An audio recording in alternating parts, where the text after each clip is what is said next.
career. Give us a little indication of how you feel about where things are in your country. Well, first of all, I was born during the Depression. My father had a third-grade education.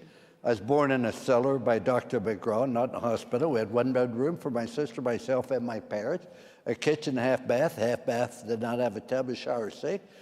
Lived there for 7.5 years. No welfare, no food stamps, no safety net, but I was born with a silver spoon because I was born in this country. And I was taught that if I'm willing to make good choices, whatever happens to me in my life would be because of choices I make. You choose to do drugs, jump out of school, join a gang, get tattoos from head to bottom, get arrested. You choose to have difficulty in life and stop blaming my ass because you made bad choices. Now, wait. I use 3 words of profanity, hell, ass, and damn, and they're all in the Bible, so I feel I'm okay with that. You know the media's here. Do you realize this is being covered around the world? That's their problem. You didn't invite me here to be anybody except me, and that's all I'm going to do. I'm the only person that impersonates myself well at all, so I'm just going to be me. So we were always taught to be optimistic, that tomorrow was going to be better than today, that our kids were going to have it better than we had it, that our grandkids are going to have it better. Do you feel like we got to a kind of a bottom period and we're starting to turn it around and people are waking up to these crazy policies? Well, I've seen so many changes in this country, and like COVID, as I say to the government, I hope you'd listen to me, please don't keep me alive by keeping me from living. Let me go on and live my life. That's all I want to do. Let me be myself. But I think if we will continue, and I say this, it's not complicated. I went to school basically to eat my lunch, no other reason. But there's 3 things. If you do the right thing, people are going to trust you. You do everything best of your ability, they're going to know you committed excellence, and show people you care. Genuinely caring about other people is critical. And those are the only 3 rules you have to follow, and you'll always make good choices. Why have we gone down the wrong road? Because we have a problem now. I'm old enough to remember when the Democrats and the Republicans did not have a problem. We had a disagreement. We both wanted to keep the country safe. We both wanted to give the people a chance to be successful. Now, we have a problem because the Democrats want to stay in power at all costs, and I would like to think the Republicans still want people to be successful and keep you safe. And everybody should have the same opportunity to succeed. We talk about racial, et cetera. Everybody should have as good a chance to succeed as I do.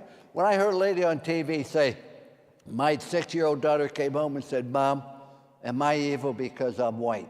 That's wrong. The same thing if a girl came home and said to her mom, Mom, am I evil because I'm black? Let's get rid of all the racial thing and let's start treating people the right way, predicated upon what they do, as Martin Luther King said, based on your integrity and character.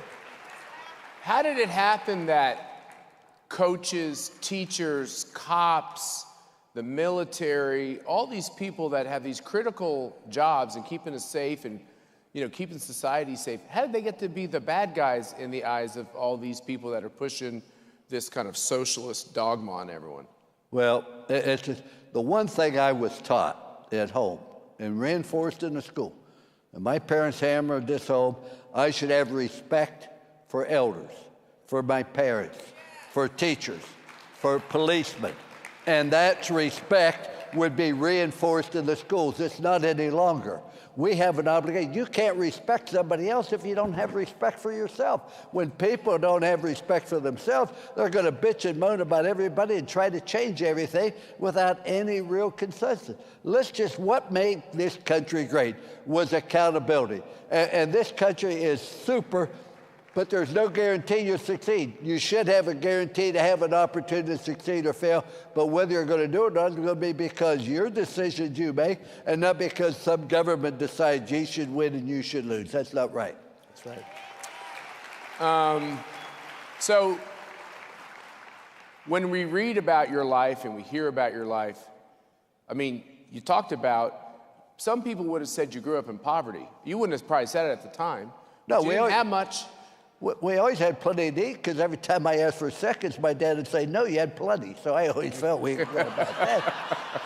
But You know, the one thing about it, I'm an old man. My birthday candles cost more than the cake, and that tells you something.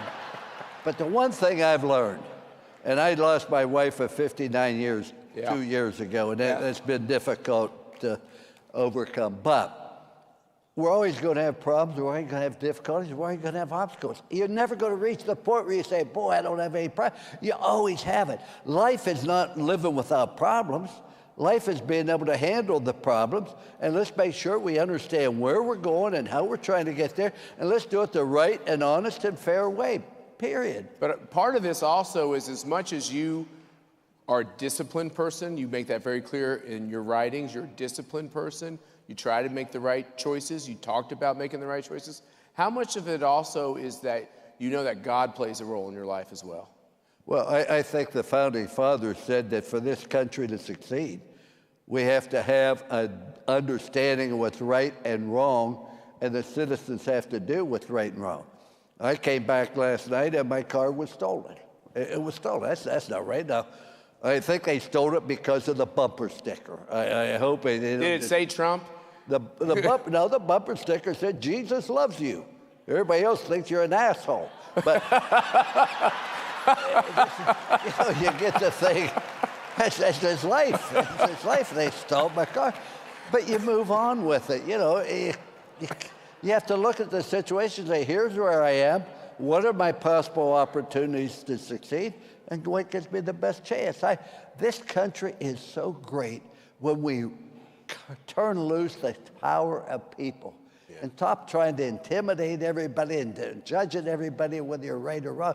There used to be a time where you worked hard and you brought home a paycheck and you raised a family. That was the American hero that did that. Yeah. And I've done a lot of things in my life, but I want to tell you the most important thing in my life was my obligation as a husband and a father.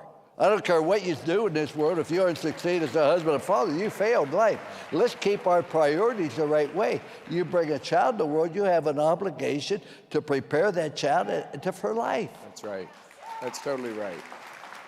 Obviously, we can't not talk a little sports with you at CPAC, and I want to warn you, there's a Hurricanes fan right over your shoulder. But I'll use small words. Okay. So and he's not a convict, don't worry. No, that bothered me when they said it, Catholics versus convicts, because not all our team was Catholic. That was pretty fair. But what were you going to ask me? I was going to ask you, but I fumbled, because you keep saying these words and you're making me forget. But the pro sports, the woke aspect of pro sports, putting political slogans on helmets, on shoes, glorifying things that are contrary to our values. Ennis Freedom was invited to be on this stage. 72 hours later, he lost his contract. Michelle Tafoya came out here and talked about, we got to get the politics out of sports. Can't we just go back to somebody wins, somebody loses on the field? Well, and I visited with Marcus Freeman, the new coach of Notre Dame, came down last Sunday and spent the whole day with me. And as I told Marcus then, the one thing I told our football team, we will not use our football team to promote any cause. We aren't going to use it to promote abortion or anything else. We're going to use it to promote Notre Dame and Notre Dame football, period. Now, if you want to do that as an individual, God bless you, but you aren't going to use our platform in order to promote your own cause. That's not the way we do things. And the other thing, we always, with athletes today, we lose sight of what's going on, what's really important. As our athletes would vote at the beginning of the year whether they want to go to a bowl game or not. You vote now whether you want to go to, with me making all the choices. It bothers me when somebody gets to a bowl game and says, well, I don't care about my teammates any longer. I'm not going to play because it's in my best interest. The great thing about life is the contribution you make to other people.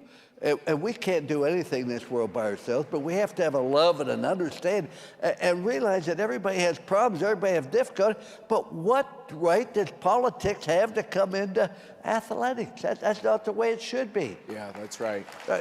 Everything in athletics doesn't matter about your race, your color, your background. It's based on whether you can succeed or not on the field or on the court. And that's the way it should be, and it shouldn't be about politics at all. That's right. The other thing that was interesting, I remember when you were coaching, is not everybody got their name on the back of the jersey. It wasn't about the individual player. It wasn't always about glorification of these talented athletes. You had to work as a team, else nothing was going to happen. Matter of fact, sometimes teams with the most outstanding athletes don't win a lot because they're hot dogs. No, you're right there. And we took the names off the jersey because it said Notre Dame. You're playing for Notre Dame, not about yourself, and it's not about you. It's about us as a group, as an individual, coming together to try to create one common cause. As I say to the players come and go. Teammates last a lifetime. And what's a teammate? Somebody that genuinely cares about their teammate. When you walk in the room, your attitude, hey, here I am, look at me, it's all about me. Is your attitude, there you are, how can I help you? How can I be of assistance to you? And all we ever tried to do was create a family atmosphere. And there's 3 rules. Now, they built a statue of me at Notre Dame. I guess they need a place for the pigeons to land. I don't know. But what's important is on the pedestal, there's 3 words: trust, commitment, and love. That was the 3 rules we had. We're going to be able to trust one another. We're going to do that when we do the right thing. We're going to be totally committed to excellence in everything we do. And we're going to care about one another. Yeah. Everybody got problem and difficulty. When we won the national championship, go to the White House that night, Bobby Satterfield died. Yeah. When I told the players that he died, one player passed out. Almost everybody cried real tears. If you're in that room, you couldn't tell Bobby Satterfield was white or black, offense, defense, scholarship or walk-on. What you can tell, we lost a teammate. Bobby Satterfield was a black defensive back from Los Angeles, 3rd team walk-on. He wasn't a great player. I couldn't put him on the field and say, now watch him play. But I will say this, if he was in the game, I felt confident would win by 30. Because if we weren't ahead by 30, he wasn't in the game. But the reason that we won was because they loved and cared one another for that individual, not for your athletic talent or what you do. Just create a family. And I cannot begin to emphasize that this country, we can straighten everything out if people would just be held accountable for the choices they make. And I'm just tired of everybody making different choices and then expecting somebody else to pay the ramifications. When I grew up in the back seat of a car wrestling, riding in the back of a truck stand up, rode a bicycle without a helmet, everybody had a big gun, we shot at one another, but we understood this. Those were choices we made, and we had to live with the ramifications of our choices. Too many people want to make all these choices, and somebody else pay the price for it. That's not right. Well, I want to applaud you for your choice of standing up for President Trump, and I want to applaud you for your choice of being with us at CPAC. We really honor you for your life, and we appreciate you being with us today. I am humbled to even be here. I mean, I never thought this would happen.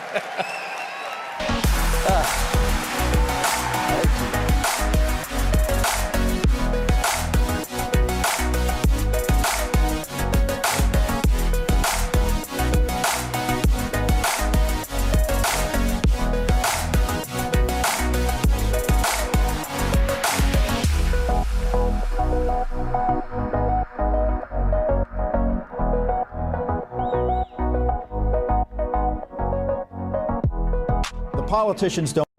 Si quieres ganar esta era, se requiere más que estrellas para ganarte los galones. Y si quieres ganar en este escenario, tienes que matar tu ego antes de que puedas matar los gigantes. Es por eso que este equipo está construido de manera diferente.